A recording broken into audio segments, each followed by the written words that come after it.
तराहुम रुक्कान सुज्जदन यब्तगून फज़लन मिनल्लाहि व रिज़वाना सीमाहुम फ़ी वुजूहिहिम मिन असरिस सुजूद। क़ाल नबिय्यु सल्लल्लाहु अलैहि वसल्लम अरहम उम्मती बि उम्मती अबू बकर व अशद्दुहुम फ़ी अम्रिल्लाहि उमर व अस्दक़ुहुम हयाअन उस्मान व अक़ज़ाहुम अली। आमन्तु बिल्लाहि सदक़ल्लाहु मौलानल अज़ीम व बल्लगना रसूलुहुन नबियुल करीम व नहनु अला ज़ालिका लमिनश शाहिदीन व शाकिरीन वल्हम्दुलिल्लाहि रब्बिल आलमीन। ज़ौक़ और मोहब्बत से बाआवाज़े बुलंद दुरूद व सलाम तिलावत फरमा लीजिए।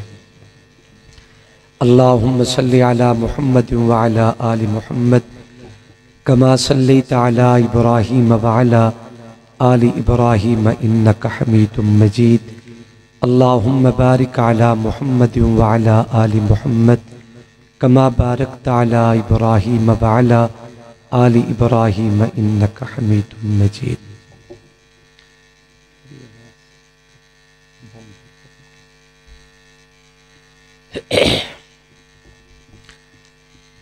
कुरान को पढ़कर देख ज़रा है फ़र्ज़ कराम सहाबा का,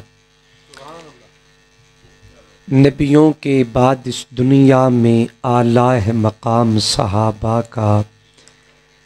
दीन के ऊपर जाने दीन ये था इस्लाम सहाबा का। कुछ बदबख्त समझते हैं ईमान है खाम सहाबा का। ए बदबख्त उन पर तनकीद न कर तू देख इमाम सहाबा का। बदबख्त व जालिम क्या समझें बाला है बाम सहाबा का। मुझको है नाज अमीन इस पर कि मैं हूँ ग़ुलाम सहाबा का। ले शौक़ से नाम सहाबा का कर चर्चा आम सहाबा का। गर तलब है तुझको जन्नत की तो पल्ला थाम सहाबा का। अली मुजस्सम है इल्म इरफा वजूद फ़िक्र व गिना अली है। अली बहादुर अली सखी है बिरादर मुस्तफ़ा अली है। नबी ने की तरबियत अली की फिर अपनी बेटी उसे अता की।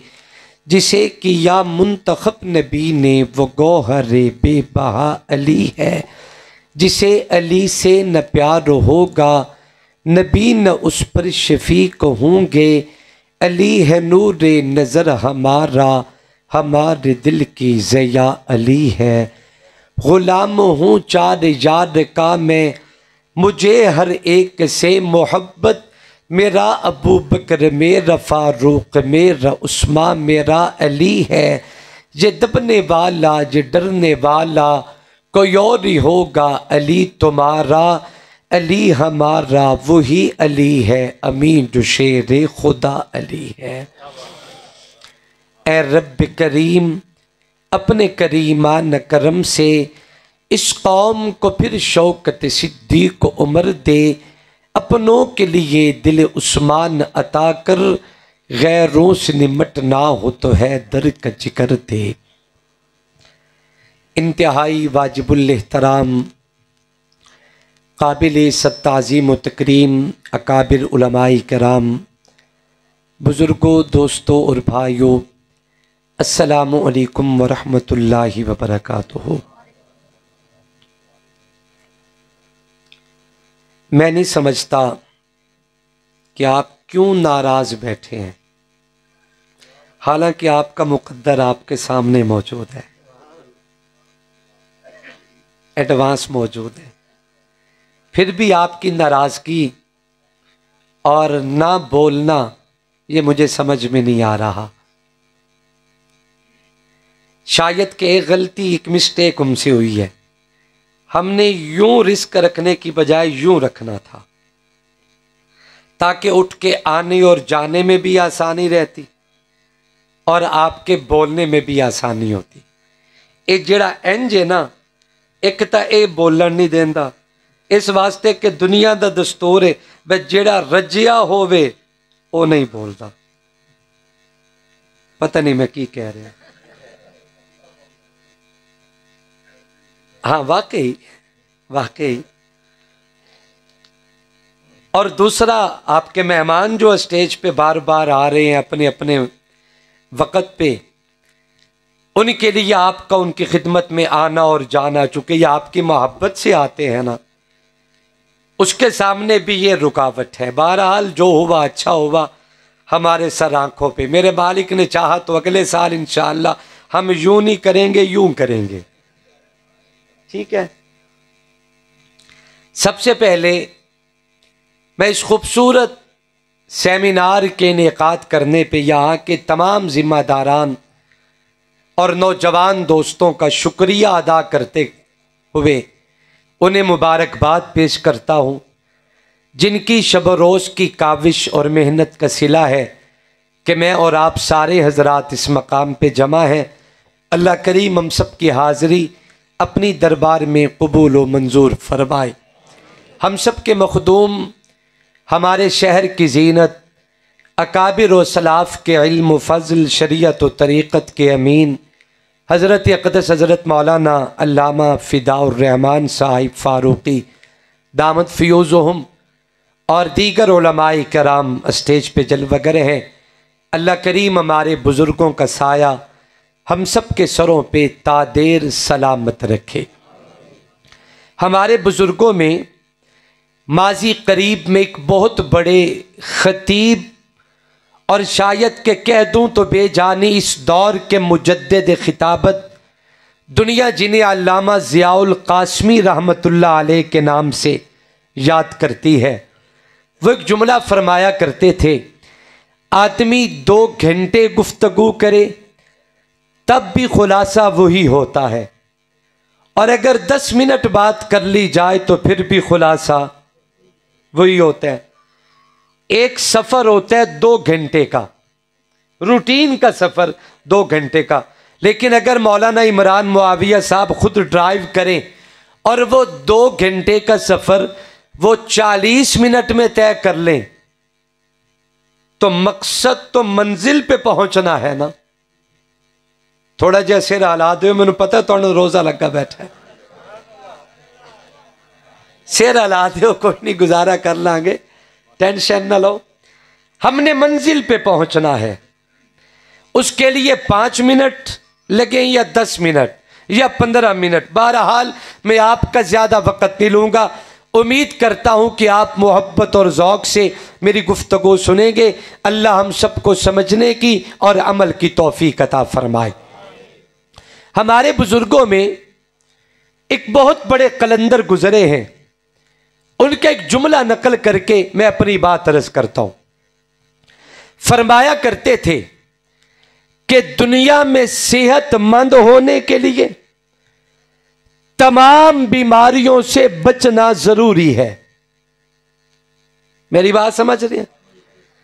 दुनिया में सेहतमंद होने के लिए तमाम बीमारियों से बचना जरूरी है। कोई आदमी ये दावा करे कि मैं सेहतमंद हूं, तो आपको समझ आना चाहिए कि सेहतमंद होने का दावा कर रहे हैं, इसका मतलब है कि इसे बुखार नहीं है। सेहतमंद होने का कोई दावा करे तो आपको समझ आ जाना चाहिए कि इसे शुगर भी, ओ बोलो तो सही जरा। कोई शख्स ये दावा करे कि मैं सेहतमंद हूं, इसका मतलब है कि इसका पेट खराब भी। कोई आदमी ये दावा करे कि मैं सेहतमंद हूं, मतलब है कि इसकी निगाह कमजोर भी। बोलिए जरा। सेहतमंद होने के लिए तमाम बीमारियों से बचना जरूरी है, और बीमार होने के लिए किसी एक बीमारी का लग जाना ही काफी है। यानी कोई आदमी ये दावा करे मैं हूं तो सेहतमंद, बस सिर्फ सर में दर्द है, बाबा फिर ये दावा ना करे। सर में दर्द है तो कहना पड़ेगा बीमार है, पेट खराब है तो कहना पड़ेगा बीमार है, हाथ में तकलीफ है तो कहना पड़ेगा बीमार है, आंखों में दर्द है तो कहना पड़ेगा बीमार है। यानी कोई छोटी सी छोटी तकलीफ भी इंसान का ये दावा खत्म कर कर देती है। सेहतमंद होने के लिए तमाम बीमारियों से बचना जरूरी है और बीमार होने के लिए किसी एक बीमारी का लग जाना ही काफी है। बेईनी ही मुसलमान होने के लिए दायरा इस्लाम में और इस दायरे में रहने के लिए तमाम गोया के ईमानियात और हर किस्म की मुकद्दस शख्सियात को मानना जरूरी है और इस दायरे से निकलने के लिए किसी एक का इनकार कर देना ही इंसान को यहां से निकालने के लिए काफी हो जाता है। आलु सुन्नत वल जमात का नौकर ऐलान करके कहते अल्हम्दुलिल्लाह मैं रब्बुल उला को वादउला शरीक मानता हूं, 1,24,000 नबियों को हक मानता हूं। आमिना के दुर्रे यतीम हजरत मोहम्मद मुस्तफा सल्लल्लाहु अलैहि वसल्लम को खातमुल अंबिया मानता हूं, खातमुल मासूमीन मानता हूं। मैं पैगंबर के चारों खुलफा हक मानता हूं। नबी की 1.25 लाख मुकद्दस जमाते सहाबा को मानता हूं। नबी के बाबरकत घराने को मानता हूं। नबी की 4 बेटियों को मानता हूं। नबी के 3 बेटों को मानता हूं। नबी के 3 दामादों को मानता हूं। जैसे सेहतमंद होने के लिए तमाम बीमारियों से बचना जरूरी है, ऐसे ही मुसलमान होने के लिए कल दीन को मानना जरूरी है। अल्हम्दुलिल्लाह मैं नबी का सिद्दीक भी मानता हूं, मौला अली भी मानता हूं।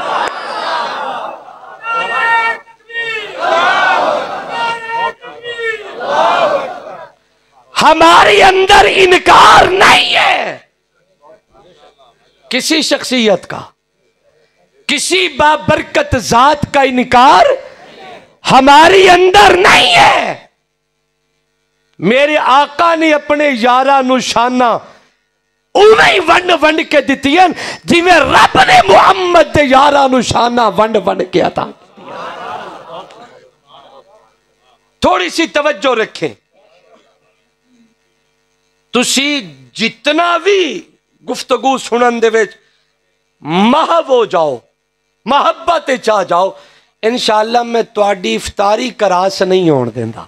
तुसी मुतमईन हो कि मैं तुहाडा ए जिम्मा मेरे ते। तवज्जो करें,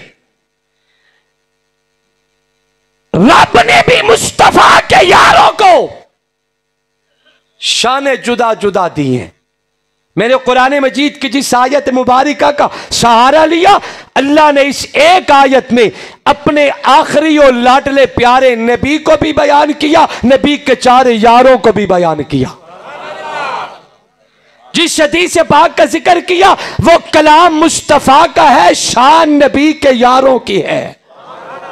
सुभान अल्लाह। ज़ौक से मैं ये समझी खड़ा पे मैं अपने च मौजूद हाँ, मैं ये समझी खड़ा कि मैं अपने च मौजूद हाँ, ते अल्लाह करे मैं अपने च ही होवां, लेकिन तुसी तो मैनू अपने होवन दा सबूत दियो ना।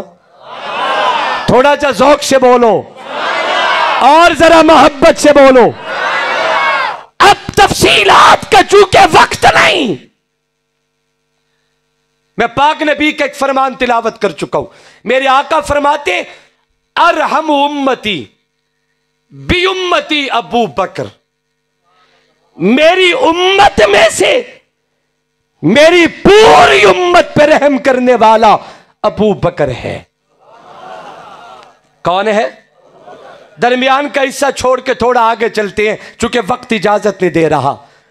इसी हदीस में आगे चल के मेरी आका ने ऐलान फरमाया अक़ज़ा उम्मली, उम्मत का जज अली है। उम्मत का काजी कौन है? जोर से बोलो। चीफ जस्टिस कौन है? हजरत अली जुल मुर्तजा। तवज्जो, बड़ा अबू बकर है इसलिए कि रहम बड़ा करता है, छोटा नहीं करता। हजरत बैठे हैं, पूछे मल्लम यरहम सगीरना वलम युअक्किर कबीरना फलैस मिन्ना। मेरे पाक नबी ने फरमाया जेड़ा वड्डा होके अपने निकियां ते रहम नहीं करता, गोया आका ने मुतअय्यन फरमा दिया रहम बड़ों के खाते में है। नहीं बोल दे, नहीं बोल दे। अरहम उम्मती बी उम्मती अबू बकर, उम्मत में से पूरी उम्मत पर रहम करने वाला हजरत अबू बकर सिद्दीक है। गोया आका ने अपने फरमान से जाहिर किया कि मेरी उम्मत का बड़ा अबू बकर है, इसमें कोई दो राय नहीं। अलवी साहब, कोई दो राय नहीं कि उम्मत का बड़ा कौन है।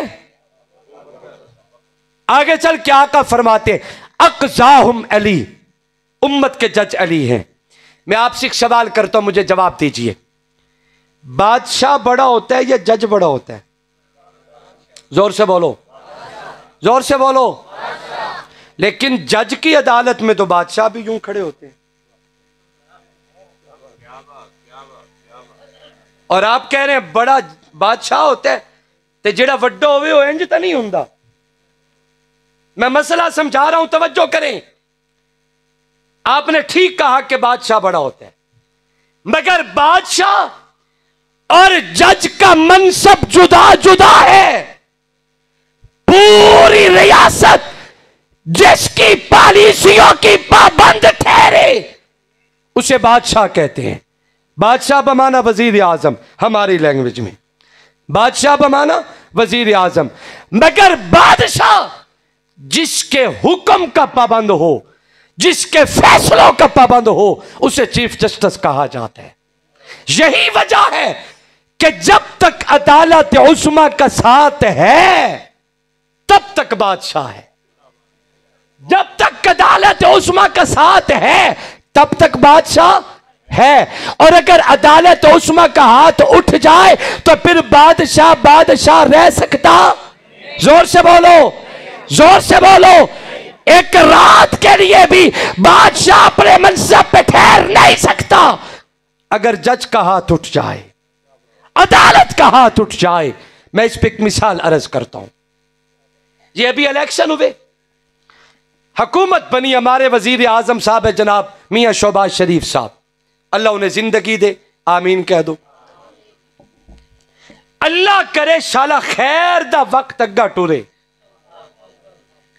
लेकिन पिछले दौर हुकूमत में तवज्जो कीजिएगा, जो मसला समझाना चाह रहा हूं, वजीर आजम साहब थे जनाब इमरान खान साहब।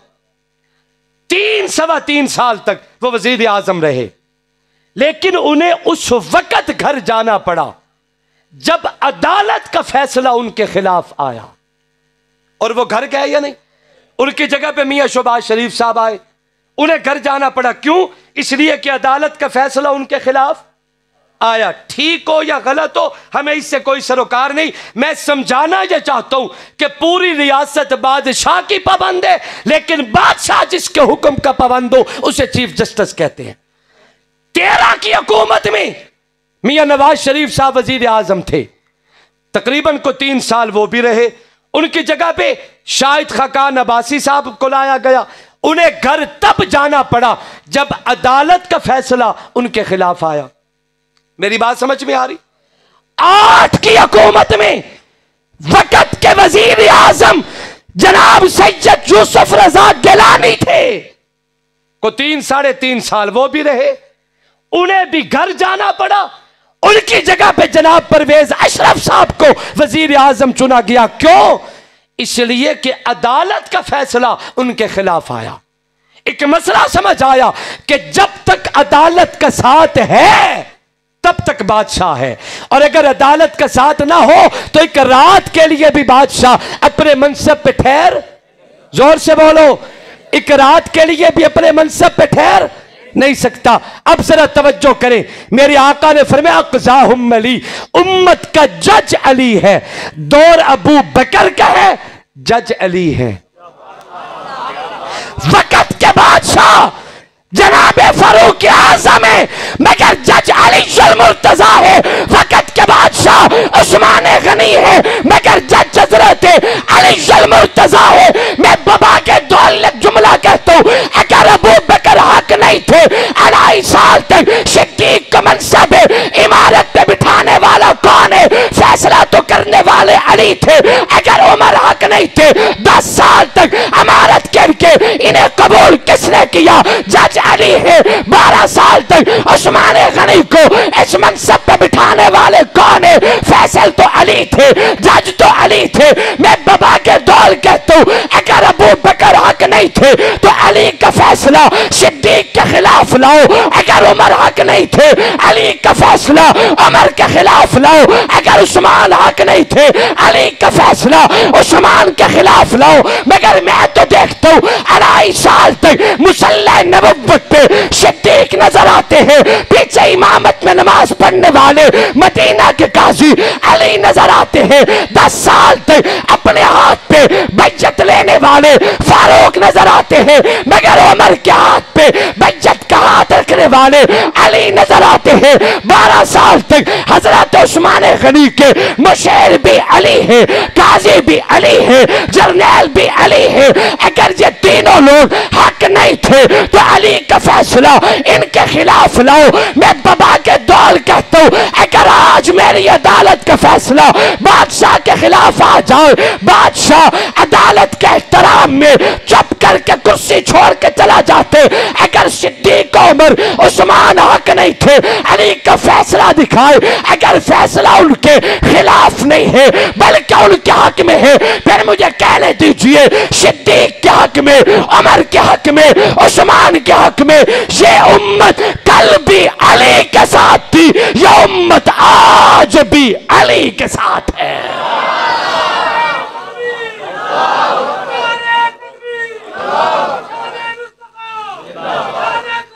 तवज्जो, हम अली का नौकर, अली के बगैर हमारा गुजारा कोई नहीं। मिंबर रसूल पे कह रहा हूं, ऑन द रिकॉर्ड कह रहा हूं, अली के बगैर हमारा गुजारा नहीं है। कभी सुनवान पे फिर अल्लाह लाया तो मैं खोल के बताऊंगा, कुरान समझ में नहीं आता जब तक अली समझ में ना आए। नबुव्वत का फरमान समझ में नहीं आता जब तक अली समझ में ना आए। ओए अली को समझोगे तो खुदा भी मिल जाएगा, मुस्तफा भी मिल जाएगा, कोई दो राय नहीं है। मैं गुलाम सिद्दीक दा भी ते नौकर अली दे बच्चियां दा भी। ये इंतहाई आजी का जुमला होता है। सरदार जी तुसा तक को जा, असा तो तुहाडे बालां दे भी नौकर है। इंतहाई आजी का जुमला होता है। सिद्दीक मेरा ईमान है, हुसैन मेरी नमाज है। मेरी जिंदगी अबू बकर ना होवे ईमान नहीं रांदा, ते जे हुसैन ना होवे मेरी नमाज नहीं रांदी। नहीं बोल दे यारो। अल्लाह मेरी आप सबकी हाजिरी कबूल करे। जितना वक्त था मैंने कोशिश करके 2 मसाले समझा दिए। अली से मोहब्बत करो, अली से प्यार करो, अली को सीने से लगाओ, अली से यारी लगाओ, अली के नक्शे कदम को संभालो। इंशाअल्लाह हर मैदान में सुरखरू हो जाओगे। सिद्दीक उमर उस्मान से मोहब्बत ये दर हकीकत दर से अली है, दर से हैदर है। जब तक दुनिया में जिंदा रहेंगे अली तेरी गुलामी कदम भर के जिएगे इंशाअल्लाह। अल्लाह से दुआ करता हूँ आप इत्मीनान से बैठेंगे। अभी 8 मिनट बाकी हैं, टाइम नहीं होया, 8 मिनट बाकी हैं। 3 मिनट में जिक्र